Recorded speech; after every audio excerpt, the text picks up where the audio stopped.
Good morning, everybody. All right, now you guys heard me. That's good.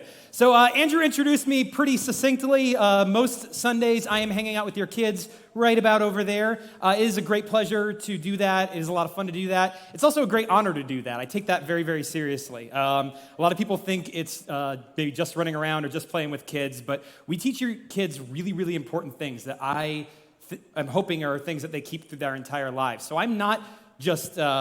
it's not just a fun thing for me, it's something I take a lot of pride in. That said, we do goof off and we have a lot of fun back there too. We have a lot of games. Right now, my wife and my mother are leading kids back there, and I guarantee you at this point, they've been asked 3 or 4 times by maybe 10 to 12 different kids if it's time to play Sharks and Minnows yet. Sharks and Minnows is the game that they come back to over and over and over again. And one of the reasons I enjoy that is that's a game I played when I was a kid. If you've never heard of that game before, it's basically a complicated version of tag. All the minnows, which is most of the kids, line up on one wall, and there's 2 or 3 sharks in the middle. And the minnows have to get from wall to wall and back and try and reach the other wall in safety without getting tagged by a shark. If they get tagged by a shark, they become a shark. So basically this game keeps going until there's just 1 minnow left, and that's the winner. And this is a game they play every single week, and they ask my permission to play. I think they actually just want me to play, but they ask every week, is it time to play yet? And I'm like, you guys, the gym is yours. You can start whenever you want. But the moment Mr. Kyle yells Sharks and Minnows time is a very exciting, important moment that is missing in kids if it's not there on a pretty much every week basis. And I really like playing this game, but I like even more watching this game. Because one of my favorite things that happens, and this happened when I was a kid too, is one of my favorite things is watching kids come up with strategies. Watching them try and cheat the game or try and find a way around the rules a little bit. I've seen one thing I really, really like is sometimes a group of sharks will huddle in the middle. They'll have a football huddle, like there's something really secret about what they're about to come up with. And they'll make a plot about all right, you go this way, and then I'll go this way, and then we'll circle in. Or sometimes it's just, make sure we get Kyle this time. That's sometimes as simple as the strategy is. But it's always really fun to see the tactics that they come up with. And more fun than watching them come up with tactics is watching them abandon them if anything surprises them at all. So if they're we go this way, and then he'll go this way, and then we'll do this, if any of that doesn't happen, the plan is out the window. And they are all making it up as they go along. And that's more fun than watching them come up with the plan, really. Watching the plan, die in a fire, pretty much, is what happens to it. And it's one of my favorite things that can ever happen. I think part of the reason I like it is it reminds me a little bit of myself when I was a kid. This is going to be a great shock to anyone who knows me, but I was not an athletic kid. I was not a strong kid. I was not a fast kid. I was not a kid you picked early for any particular game. But I was one of these tricky kids who likes to come up with a way to cheat the rules, maybe, or come up with a strategy that could make up for the fact that I wasn't as athletic. I was already implementing work smarter, not harder at a really, really, really early age, and I was kind of trying to come up with this. There's one particular story where this happened in elementary school. We were playing Capture the Flag. Now, that game means a lot of different things to different people, but for us it was gym class Capture the Flag. So an orange cone on each side, and the flag's hanging out of it. There's a line down the middle. And if you go to the other team's territory, they can tag you and you go into their jail. And you're safe on your own side, but if you make a run for their flag, you could get tagged and end up in jail. Now, the thing about jail that's really important and interesting is most Capture the Flag games come down to who gets the big jailbreak, okay? Now, in this game, you can get broken out of jail if one of your teammates ventures to the other side and tags your hand while you're in the jail. And if he's going to tag one of you, he's probably going to be able to tag all of you. And the key is when that happens, you all just rush for the flag. And that's usually how most games end. So the jailbreak is always a really, really big thing. It's always, most games are kind of determined by who gets the big jailbreak. And I remember I'm in 4th grade, and I shouldn't remember this, but I was clearly traumatized by it. So I remember the gym teacher split up the 2 teams. And look, I'm a whiny kid. I'm still kind of a whiny kid. Immediately I'm the 2 fastest kids are on their team, and this isn't fair. How did they break it up this way? So I'm all right, let's just get this over with. And we start playing, and actually we're actually kind of holding our own. And some of their fastest kids we've actually caught and put in jail. And I'm all right, this is going okay. And all of a sudden I kind of stop and I realize 3/4 of the other team is in our jail. So I gather a couple kids together and I'm look, if we prevent a jailbreak, we're going to win this. All we got to do is make sure no one from their jail gets broken out. And this is my tactical brain working. I'm not gonna ever be the kid who captures the flag. I'm not fast enough to do that. But I might be able to come up with an idea to where our fastest kids might be able to pull it off. So I'm like, all right, you and you and you and me, we're just gonna guard the jail. We're not gonna run anywhere else. We're not even gonna defend our own flag. We'll worry about that if it ends up getting taken. Right now, there's not enough kids over there to even worry about it. We just gotta play defense. If we defend our jail, we will win. And it will be a victory that they'll write upon the gym walls when Kyle's team, who didn't have any of the good athletes, overcame all the odds and had this big win. But of course, that's not what happened. If you know anything about kids, they get bored, they get distracted, and the idea of this annoying kid in my class is telling me to just stand here, this is gym class. I'm not gonna spend gym class standing still, all right? Very quickly, kid by kid by kid abandons the plan. I'm getting frustrated because I'm the only one staying put. I'm a very bossy kid. This is not working very well for me. So I'm all by myself, and I remember distinctly this redheaded girl who was really fast. I saw her run along the side of the gym, and I go to catch her. She cuts inside. My slow butt goes tumbling. She gets past me, tags her entire team, including all of the great athletes in our class. They all run in a pack over to the flag. They grab the flag, and they basically walk it back to their own side and win the game. And I'm so furious because this was my chance. This is my chance to prove that if you're smart enough, it doesn't matter how fast you are. But the problem is, I was expecting fourth graders to stick to a plan when the plan was kind of boring, okay? Now, as we get older, we sometimes can learn to realize that traumatic events like Kyle's fourth grade gym class can be avoided if we make a plan and learn how to stick with it. If we make a plan and understand the plan's success and failure might depend on how closely we stick to it. And one of the things that I've often learned in working with kids every week is the things that I observe about them and find funny and that I find kind of silly, sometimes I see how they manifest in grown-ups too. So as easy as it is for me to say, kids, they can never come up with a plan. If they come up with one, they can't stick with it. They get distracted real easy. That's really easy for me to say, but as a grown-up, I catch myself doing the exact same things all the time. Sometimes we don't learn from the lessons that we should learn when we're kids.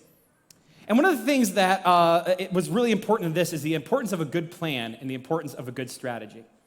Lately, we've been talking a lot about warfare, a lot about spiritual warfare. And as soon as I hear warfare, sure, I think about fighting and swords and shields, and I think of all these things. But sometimes I think about tactics.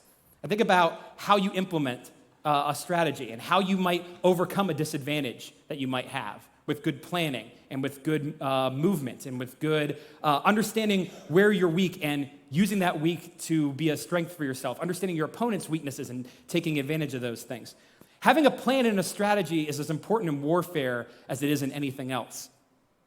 So one of the things I wanted to do is I wanted to summarize real quick kind of what we're talking about. I know I've done a lot of goofy stuff so far, but spiritual warfare is a difficult, serious thing to talk about. We're talking about the most difficult things happening in our lives as a result of an enemy that we have because we follow God. We're talking about being discouraged. We're talking about getting bad news. We're talking about dealing with the heaviest, most difficult burdens in our lives. And the whole reason we're doing this series is because we believe there's a reason that these things happen, and we believe there's something we can do about it. So this series has been in 4 parts so far. This is the 4th message that we've had on it. In the first week, it was, why is there a war? Why is there this struggle? Why is there this difficulty? And a lot of that focused on we follow God, God has an enemy, and we have to consider what it means to be an enemy of someone who wants to destroy us, whose victory depends on our defeat. So the first week we talked about why is there war. The second week we talked about who is our enemy. And that week was a lot about who isn't our enemy as much as it was about who is our enemy, because we talked a lot about how it's easy to think other people are our enemy, other people in our church, other people outside of our church. It's easy to think our enemy is other human beings, but it isn't. Our enemy is Satan, a spiritual enemy who isn't a human being like us. And one of the things that we can get distracted on is fighting against each other or fighting against people and not really knowing who our real enemy is.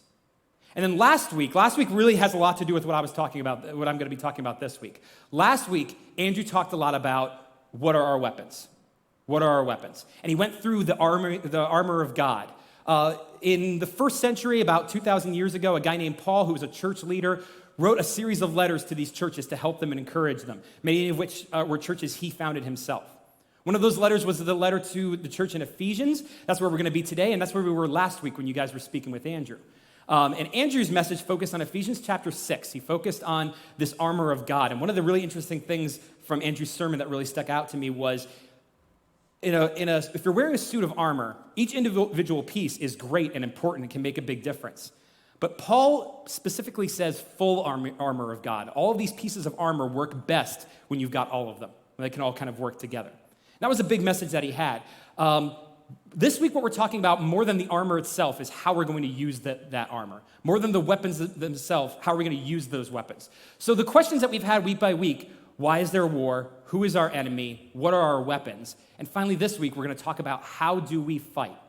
Because the lesson I think we can all learn is no matter how great your weapon is, if you don't know how to use it, it's a waste of time having it, right? It brings me back to middle school. I think I'm just going to go through every traumatic period of my life in my upbringing to illustrate this for you. Middle school, by far the worst period of my life. In 6th grade, I remember I was in concert band. Were there any other concert band people in middle school? All right, a lot of you. All right, you understand the pain a little bit.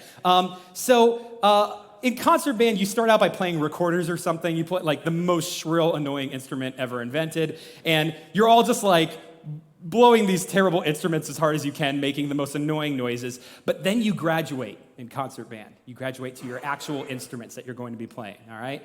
And I remember the first day everyone brings in their instruments.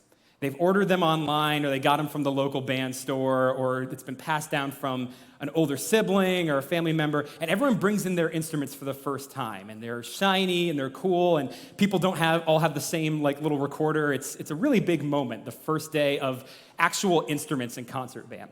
So we're all like figuring out our spots about where we're sitting based on the instruments we have, and the band director is going from section to section to kind of give basic instructions to everybody. And this band director goes over to the trumpet section, and she just freezes. And she's like, what is that? It turns out one of the girls in our class had brought a trumpet in that was like an old, like well-known, famous, almost priceless trumpet, like a really expensive, wonderful instrument. Which immediately, if you're like me, your first thought should be, how in the world was this trusted to a 6th grader of all people? But it was a massive, massive deal. Like the director stopped the class and like went to her office and got like her own mouthpiece and like had to play it. That's how like what a big deal this was. And she like called the band director for the older classes and like got them in there and was like, this is a so-and-so trumpet or whatever it's called. Like it was a massive deal. The class ground to a halt. And immediately all of us in the class are like, wow, she's going to be really good. Like she's got a classy trumpet. Spoiler to the story, she was not a very ordinary trumpet player. She wasn't any better or worse than any of us. It ended up that it was like her grandpa's trumpet who had like passed it down into their family, and no one in her family had any idea that this was worth anything. And we're like immediately thinking we should probably pawn this thing and get rid of it and get some money off of it because like none of them were passionate about music at all. But there was this big idea of she has the most expensive instrument in the room, so she should be the best, right? Well, sometimes you can have the very, very best equipment, instrument, tools, anything, but if you don't know what you're doing, it's a waste. So, like, for example, if I went on Price is Right and I won a Ferrari, that'd be great. I'd be really, really happy to have a Ferrari, but guess what? Can't drive sticks, so I'm probably selling it, you know? So it doesn't matter if you have the best of something if you don't know how to use it. And that applies in life, but that also applies in warfare, and it applies with a lot of the principles that Paul is talking about in our message today. Paul has spent this whole section talking about weapons, talking about armor, and this armor is great and it's valuable for all the reasons that Andrew described last week. There is so much that we need to win this battle using the implements that we've been given by God. But guess what? If you're not trained on how to use them, it's a waste. It's not enough to have the best technology or tools or anything for the job. You must know how to use it. It is so very important. And when we have that in mind, I want to re-examine some of the verses that you guys read last week. I want to re-investigate Ephesians chapter 6 a little bit and look at 3 specific verses. And I want to look for one word that Paul is using over and over again in these 3 verses. And this is really our big key to how we use the weapons we've been given. And if you're a fan of 80s band REM, this is the message for you, because the word has a lot to do with them. Let's look at this. Let's start in Ephesians chapter 6. Put on the full armor of God so that you can take your stand, there's your REM fans right there, stand against the devil's schemes. So right here in this first verse, can we go back to the last one real quick? We have Paul saying, put on the full armor of God. Why? So you can take a stand. Take a stand. Keep that in mind as we look at the next verse. Next verse. This is 2 verses later. And if you think, Kyle, this verse looks exactly like the same verse, it's because Paul says the same thing a second time. This verse is almost exactly what we just read. Therefore, put on the full armor of God. Okay, Paul, you said that. So that when the day of evil comes, you may be able to stand your ground, and after you have done everything, to stand. So Paul says we need the armor of God so that we can stand, and then after we're done standing, we stand again. Okay? So Paul is saying this over and over again. Paul is a classic example of a person, and right now there's this kind of person on stage right now, who sometimes takes 10 minutes to say something that takes 2 minutes. Paul's a very intelligent person. He's very good at words. He has an amazing, amazing mastery of the Greek language in which this is originally written. But he tends to belabor his point sometimes, or circle back to make sure he really has to drive something home, which is certainly a problem I have. So he says, stand, put on the armor so that you can stand. Then 2 verses later, he says, put on the armor so that you can stand. And then when you're done standing, stand. And in case you're sick of the word stand, in case you don't like REM, I've got bad news for you, because in the next verse, he says it again.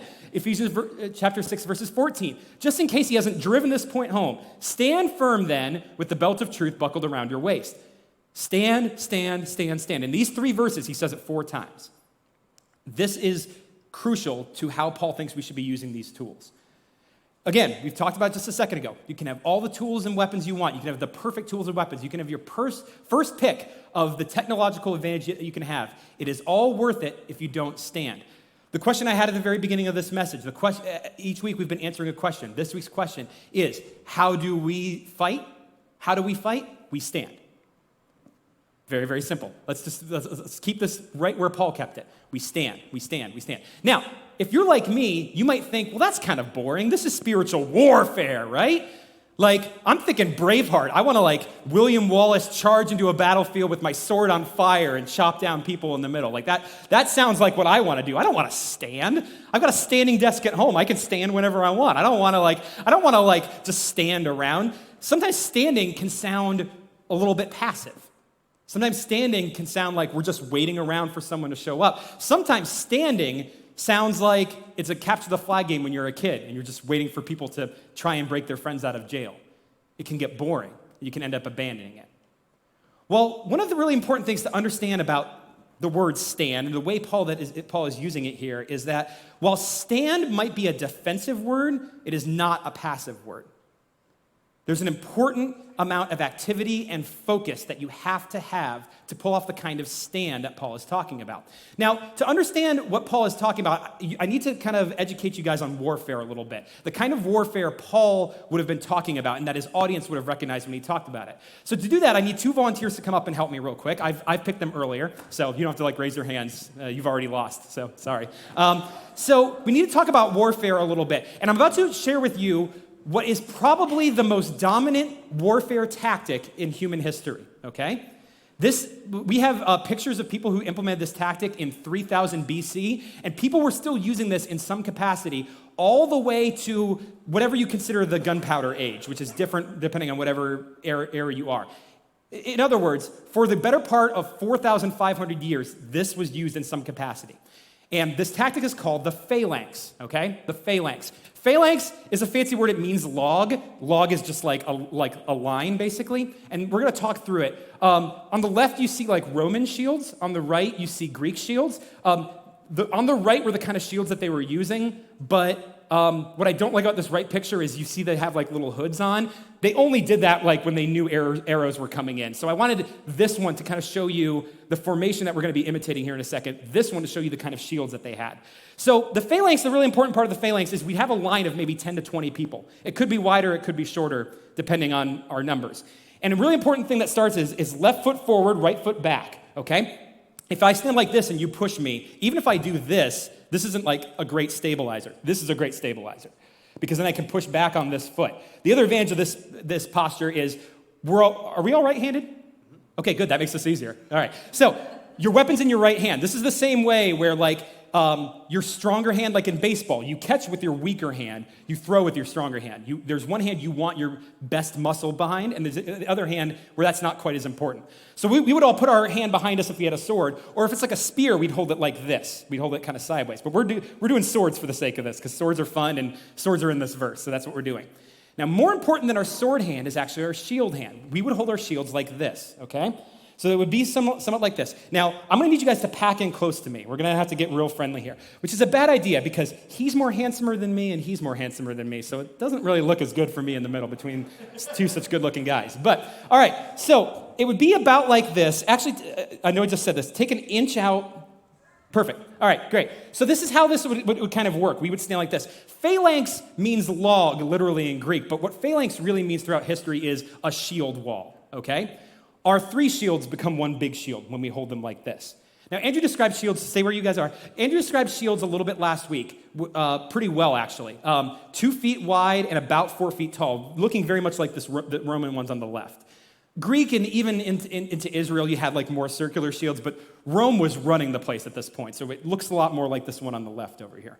So we would stand like this, and what you'll notice right away is there are gaps between our shields right here, aren't there? Okay?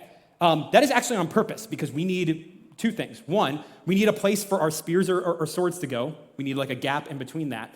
And two, sometimes you want to give your opponent the idea that there's a gap for them to attack. I'll explain that in a second too. So how this would work is we would hold our shields like this, and the other army, which is basically you guys, would probably have their own phalanx coming towards us. And what would end up happening is we would get in a formation, and we would basically stand right in front of them, and we would do the fighting in close quarters. Now, also important to remember is behind us, there are line after line after line of additional soldiers, so that, like, if poor Nick goes down, someone else is going to be able to take his spot in the phalanx, and that gap doesn't become too wide. Now, one of the things that always confused me about Braveheart, and it's because it's not historically accurate, and a lot of war movies are like this, is in every old war movie, you used to see two armies on different sides of a battlefield just charge in with their swords, and they just mash together in like an ugly formation. And one of the things that doesn't really make sense to me is once you get in like a big jumble like that, how do you know who's on your team? How do you know who you should be fighting? And I always thought, like, if this is really how these historical battles went, how did they ever work? Well, I did my research, and it's because that's not at all how it worked. I'm very sorry to burst the bubble for any Braveheart fans in here, or anybody who's, like, if there's any kind of old war movies that you're way, way, way into. That is not how it worked at all. And there's a lot of reasons why it wouldn't. One, exactly what I just said, you don't know who's on your team. Even if your opponents are dressed differently than you still have to, like, hesitate for a second to make sure you should be slashing this guy's head off or not. All right? So that didn't work, first off. Second off, if I charge head first into, like, my opponent's army, how many sides do I have to defend? 4. I gotta defend here, I gotta defend here, I gotta defend here, and I gotta defend behind me. So my head basically has to be a helicopter, and I basically have to be doing this at all times if I charge in. If I'm right here, one, I have to defend one side here, but there's actually one additional side I have to defend. Where is this guy blind the most? Right here. So this gap is my responsibility. And this gap is Nick's responsibility. That's a really, really important thing to understand. This guy's job, Randy's job, is 1.5 sides. One side, and then half in front of the person who's in front of him. My job is 1.5 sides. I've gone from defending 4 sides if I charge out in the middle to defending 1.5 sides. That's only a benefit for me. And phalanxes would sometimes, a lot of fights happened in valleys, so they didn't even have to worry about the flanks on the sides. Even when you didn't, they'd have extra shieldmen on the sides whose job it was to just protect that side. And our job was to really defend our little section. Now, here's the reason that this is really important. Here's the reason this makes a big difference. Nick's job and my job and Randy's job is not to win this whole fight by ourselves. It's not to kill 1 million guys on the other side. It's not to be a hero. You know what our job is? Our job is to defend 3 feet. My job is to defend between his shield and his shield. If swords start coming in right here, I need to slide this way. That leaves this gap open. So either he has to cover for me or I have to go back so that I can do a strike.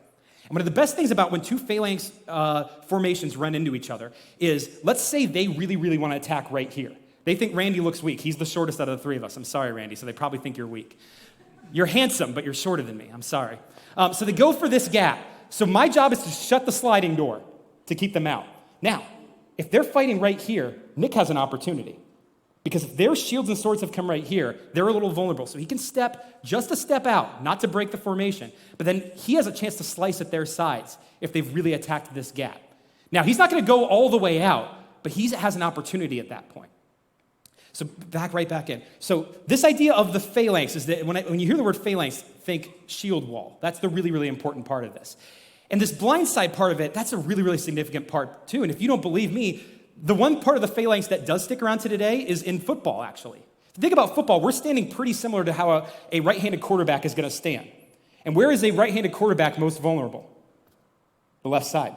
That's why linemen for your offensive line, the guys on the right make good money, the guys on the left make great money because they're defending the quarterback's blind side. And if you don't believe me, you can ask Joe Montana about that, whose arm snapped because someone missed a block on the left side, okay? So even now, we understand that this stance has weaknesses that we make stronger in formation. You guys can head back. Thank you. Give them a round of applause. Handsome gentlemen. Handsome gentlemen. Handsome gentlemen. I don't know how they do as soldiers, but they're handsome gentlemen, I have to say. So that's the idea of this phalanx. And this phalanx is so important to understand. It's so important to keep in mind because it rephrases some of the things Paul was saying. Why is Paul saying stand over and over and over again? I'll tell you why. Most battles in that day came down to which side held to the phalanx better or longer. Which side was most committed to the strategy going in? None of these soldiers were surprised. Excuse me. None of these soldiers were surprised when they would go into battle and see the other group in a phalanx. None of these groups were surprised when their own group fell into ranks in a phalanx. But what happened during the fight is different things can happen. You can get distracted. You can get bored. You can get discouraged. You can lose trust in the people running the show. You can lose trust in your generals. And most of these battles came down to whose phalanx broke first. Who abandoned the strategy first? And this is another thing that applies today in modern sports. How often when a coach does a press conference after a loss does he say, we played their game and we should have played ours? We abandoned our strategy and gave them exactly what they wanted. We didn't stick to our strategy. Sometimes you come up with a really good strategy and the strategy is not enough to make the difference. But sometimes the reasons we lose is we abandon the strategy when we need to be sticking to it the most. And that was the big key with the phalanx.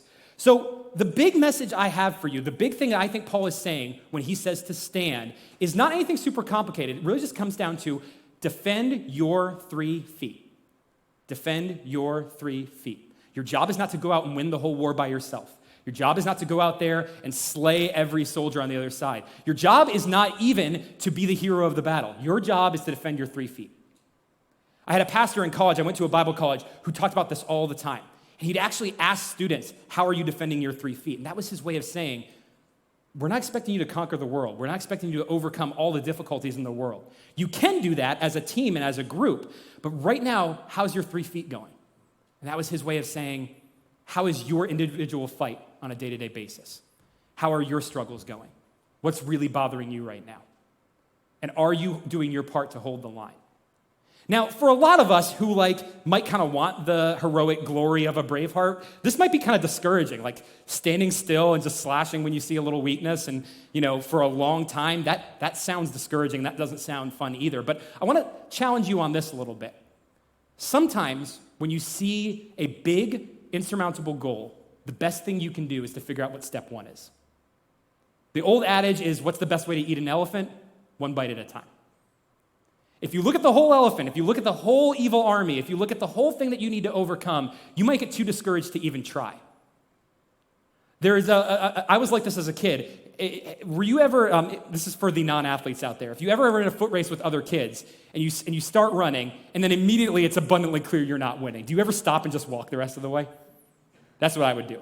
Some of you guys are like, oh, that's the worst. I could never do that. I have too much integrity in myself. I'm sprinting all the way even if I'm last place. Well, good for you. Some of us, if we're not first, we may as well be last, all right? We just throw in the towel and walk, okay? So for some of us, the idea of, oh, wait, I don't have to win this whole fight. I just have to defend my 3 feet. There's some peace that we get from that. We're suddenly not having to take big risks. We're suddenly not thinking we can do it all ourselves. And suddenly we understand, I've got a teammate next to me on this side. I've got a teammate next to me on this side. I'm not expected to do this by myself. The best thing I can do for my teammates is hold my 3 feet. The worst thing I can do is step out of formation, whether that's charging in or running away. Because when I run away, suddenly Nick has to defend 6 feet instead of 3. If I charge in, suddenly Nick has to defend 6 feet instead of 3. I'm making his work harder by not standing my ground. So why is it that Paul is saying over and over, stand, stand, stand? Why is stand the big message that he wants to get through? Well, because he understands that the people he's writing to, whether they've seen war or not, they know that war looks a lot like the image I just showed you, where the key is not be the fastest, strongest, bravest, most powerful warrior, where the message is stand. The message is stand. Now, as I've pointed out from the very beginning when I was talking about kids, and this is true for us as well, saying stand is a really easy thing on paper. Telling my 4th grade teammates, just stand here and make sure there's not a jailbreak. Very, very easy on paper. The problem is, standing can sometimes be the most difficult thing that you can do. Staying in your spot, defending your 3 feet, sometimes it is so difficult to do that. And never is it more difficult than when we're in the kind of spiritual warfare that we've been talking the past couple weeks. Spiritual warfare, we sometimes think of it as this constant struggle, this back and forth fight that we have where we're going to have some wins and we're going to have some losses. But quite frankly, usually when we talk about spiritual warfare, we're talking about being on the defense, aren't we? We're talking about things happening to us that seem outside of our control. We talk about a loss to someone that we love. We talk about losing a job. We talk about our kids struggling in school. We talk about our marriage falling apart. We talk about having emotions that we don't know how to manage. We talk about all kinds of struggles that come up, and that's what we usually talk about with spiritual warfare when we picture our enemy arranging troops to target us. That's what we think of a lot of times when we think of spiritual warfare, like they're out to get us. There's a reason that when Paul describes the armor of God, that it's all protective armor. There's a reason that he doesn't say attack over and over. He doesn't say charge over and over. What does he say? He says stand. His image is we have something we need to defend, and we need to do it together. And what we're defending is our lives following Jesus, our church, our families. The things that we are trying to build up, make stronger, and get better, those things are under attack. And that's why it's our job to stand. One of the things that comes up a lot is things will happen to try and break people out of formations. Like I said, most of these battles came down to which phalanx gave up on their phalanx first. So that would cause the other side to try and find those little weaknesses or do something to throw them off. And one of the things that they really tried to do is they tried to say things or do things to make people not trust your general. Now, the generals have it really, really good by comparison. They're all the way at the back. They're maneuvering these different groups of phalanxes. And sometimes what you could do is if a military started thinking, that guy doesn't care about me, then they would start abandoning it. Why am I in here in the trenches? Why am I here working hard when he's up on his beautiful horse back there? And they would end up giving up on their formation. So that's one of the there's 3 things I really want to talk about as to why we abandon formations. And that's the first one. The first one is getting deceived. Sometimes we are deceived into thinking our general doesn't care about us. And in the metaphor, that's the military general, but in our lives, that's God. And oftentimes we can end up telling ourselves, we're in this difficult situation and God does not care to help me with it very much. We could tell ourselves God doesn't love me and that God doesn't matter to me. And what we're telling ourselves is a lie. We're getting in the moment and telling ourselves a lie that in a more healthy place and in a more healthy time, we would know in our minds isn't true. Have you guys ever done that before? Have you ever said something out loud and as soon as you say it, you go, oh, that wasn't true. Like the minute it leaves your mouth. Has anyone experienced that before? When I was in counseling a couple years ago, I was in counseling for my depression, and one of the things that my depression was very, very, very highly triggered by was I do not deal well with saying goodbye to people. I do not deal well with relationships not being as strong as they used to be. It's a big trigger for Kyle having very, very sad feelings that he can't control. That's a really, really big thing. So a lot of our counseling was very much focused on this. And I bring this up because there was one particular counseling session with my counselor, Alicia, and I said, Alicia, I have this friend who I'm growing away from, and it's all for a good reason. They just had a kid. They're growing up, and they're growing away from me, and it's a very normal phase of life thing, but I'm just not dealing with it well, and I keep trying to get a hold of them just to talk to them. They don't really have time for me, and I'm just not doing it. And I realize as I'm talking about this, with my counselor, I'm getting more and more worked up. I came into the room frustrated, but I'm talking about it, and I'm feeling worse and worse. And other things had happened that day. It wasn't a very good day for me. And I'm kind of venting about this. And all of a sudden, I said, Alicia, I'm sick of loving people more than they love me. And that was something I said, and as soon as I said it, I was like, what an awful thing to say. Like, as soon as I said it, I was like, that isn't true. And like, I thought about my wife, and I thought about my family, and I thought about my loved ones, and I was immediately like, what an ungrateful thing to say. And Alicia, because she's a good counselor, called me out on it right away. She was like, you know that's not true, don't you? And she started looking through her notes, because she took notes every week, and she said, hey, 2 weeks ago, you talked about how you had a bad day at work, and your wife did this extra special thing to make you feel better.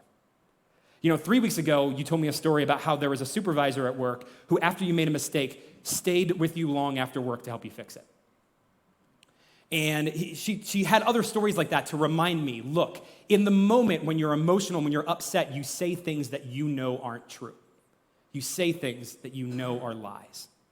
And guys, I'm not trying to make anyone feel bad if you've went through that. I'm trying to express to you that this is a very, very normal reaction to being upset and being stressed out. Your brain tells yourself lies. But here's the other part of it. What if you didn't have an Alicia to tell you that it's a lie? It might stick in your brain and you might believe it. And you might go to bed that night thinking, no one in my life loves me as much as I love them. You might wake up in the morning thinking, no one cares about me.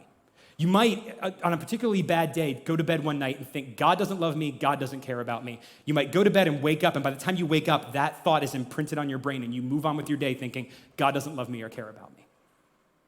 If you listen to a preacher or a speaker speak enough, you start to recognize the messages that they really love, or the things that they always come back to.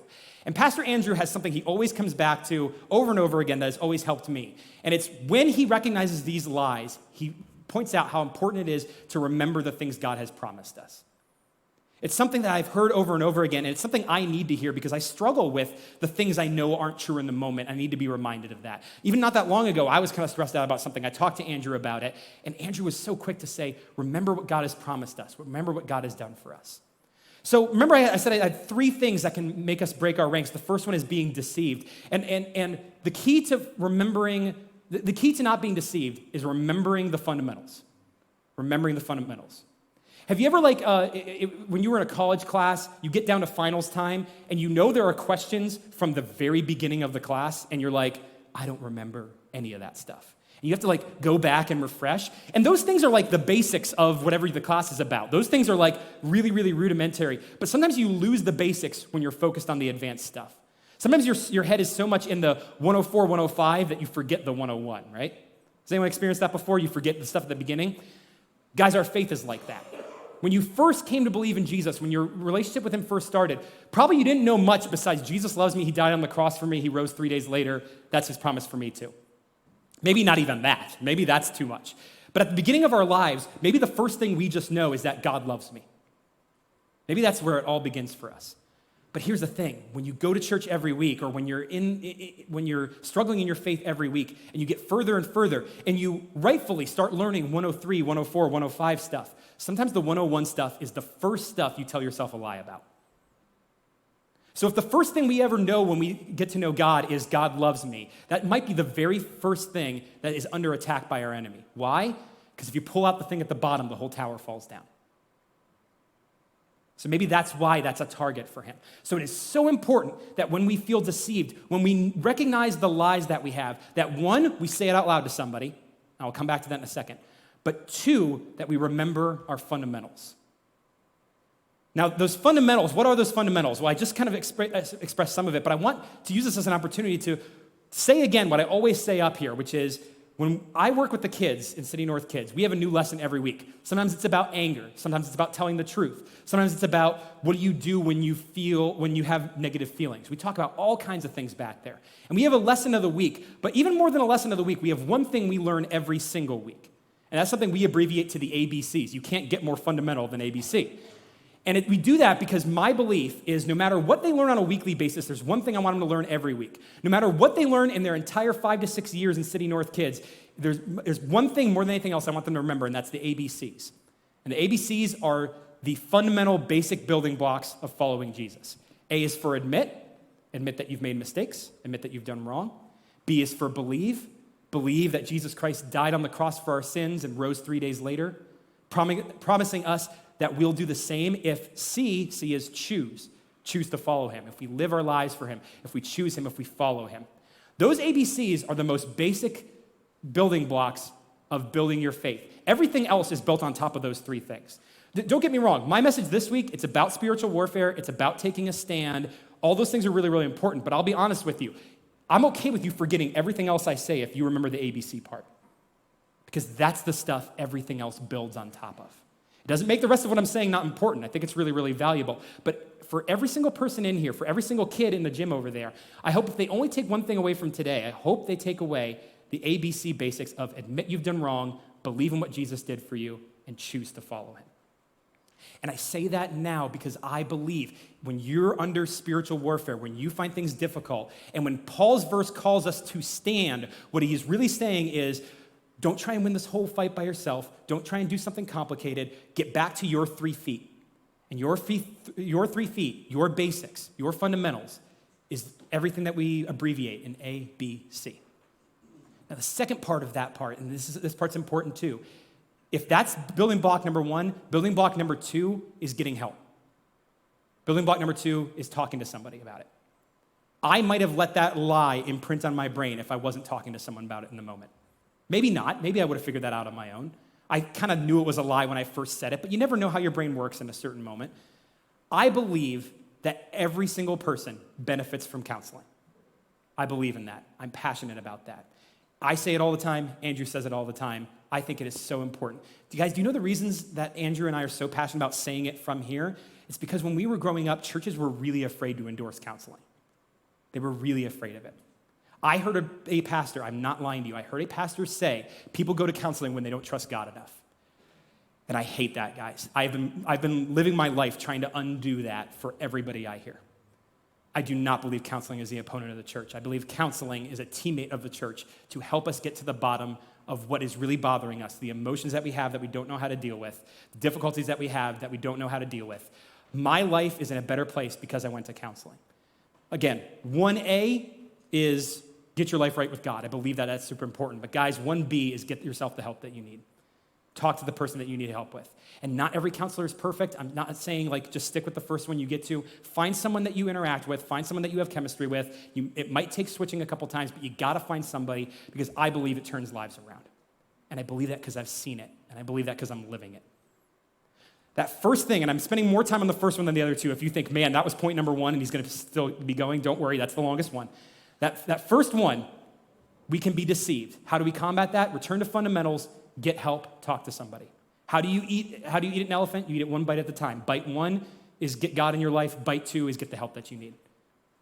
All the other things, getting your family right, helping your kids, helping your spouse, work, all of those things are easier if those first 2 things are in place first. It's a tower, guys. And the bottom and getting the bottom right is the most important thing to get right if you want the tower to go high. All right? So that's the first one. The first thing that can happen to us when we're in battle and when we're trying to stand in our formation is that we can get deceived. And I told you the things that we can get around that. Number 2 is distracted. Sometimes we can get distracted. And they used to do this, a lot of weird stuff in battle. They would let animals go, like dogs or pigs or something. They would let them go in the middle of the fight so that the phalanxes would be like, oh man, what's running around here? And then they would jump on those moments to distract them. They'd throw fire. Everyone thinks when you see a war movie that fire was actually doing damage. Fire, if it hits something and it lights it on fire, that's great. That will cause distractions and confusion. But a lot of fire was more about the distraction than the actual damage. If you run it into the wrong place, yes, it can burn down. But I've seen enough YouTube videos with historians breaking down movies that I can tell you, fire's great, but it's more about distraction than it is about destruction. They would do whatever they could to distract you. You know what often distracted people in the phalanx? Man, those soldiers down there are doing good and we're really struggling. Are they better than us or stronger than us? Why is it so easy for them and why is it so hard for us? We know that happens sometimes in these fights. And I have to tell you guys, as hard as it was back then for them to deal with the comparison game, it has never been harder in our history to deal with comparing ourselves to others than it is right now. Because we have devices in our pockets that with 2 clicks of our finger can get us an update on how great everyone else's life is going. And guys, I don't use social media because that's good for me. So this is going to sound a little bit like I'm saying, God wants you to quit social media. That's not what I'm saying. I don't think social media is the devil. I think a lot of good things come from social media. I gained a lot from quitting it, but I will tell you this. If social media is used mostly in your life to play the comparison game, I would consider asking yourself if it's the best thing for you. Because at any given moment, if I had a bad day back when I was on it, if I had a bad day and I went online to see how other people were doing, I left social media not feeling better about my problems. I felt a lot worse. Because I would see my friends eating in an expensive restaurant, or I would see them on vacation, or I would see their perfect spouses and their perfect kids. Because let's face it, what we post on social media is only the highlights of our life. It's not the stuff that we struggle with. No one talks about, hey, I lost my uncle who I really, really, really love. And here's what I'm doing. Some people do because they want prayer support, but no one advertises, hey, I'm going into counseling. No one advertises, my spouse just left me. No one advertises, I'm an alcoholic. Some people do if they can get to a place of healing, but for the most part, social media, what hits our feed over and over again is how great everyone else seems to be doing. And how easy it is to think, why can't I afford that kind of car? Why can't I afford that kind of vacation? Why can't I start a family the way these other people seem to be able to start a family? And that comparison game is a distraction. At that point, you're not worried about 3 feet. You're worrying about 6 feet. You're worrying about 9 feet. You're worrying about 12 feet. You're worrying about everybody around you. And it could be people at your church. It could be people you love. It could be teammates that you have. But sometimes it only succeeds in making us feel worse. And it makes us take our eyes off our 3 feet. I'm not saying that everything you see on your phone or everything that you look up is bad, but I think sometimes it has a really, really bad effect on us. And I would warn a lot of you guys that if you've had a bad day, maybe that's the worst place to go. Don't try and compete with others. I guarantee you they're struggling with stuff too. They're just not posting it. They're not going to put they're not going to add it as a highlight of their life. What you really need to focus on is your 3 feet, the things that you can do better. Comparing yourself to others is only going to make you feel worse. So that's the second one. The first one was being deceived. The second one was being distracted. The third one is being discouraged. And when I think about spiritual warfare, this is the one I think about the most. I think about seeing another army coming over the hill and thinking, I don't know if I can deal with that. I think about maybe having a plan going into that battle, but once you see the enemy and you see how strong they are and you see how big their weapons are and you see how well armed they are and just that they look like scary people, you start to lose hope. And guys, that happens to us all the time. That's what happens to me on all of my worst days. When I get bad news, when a loved one is in trouble, when I have a friend who's struggling, when the news comes in one after another, and the news just gets worse every time, I get discouraged. And a lot of us, when we get discouraged, we're tempted to run away. But here's the other awesome thing when you think about a phalanx. Yes, you're at the front. Yes, you're facing down people who are bent on your destruction. But you need to remember, this formation only works if you pack in.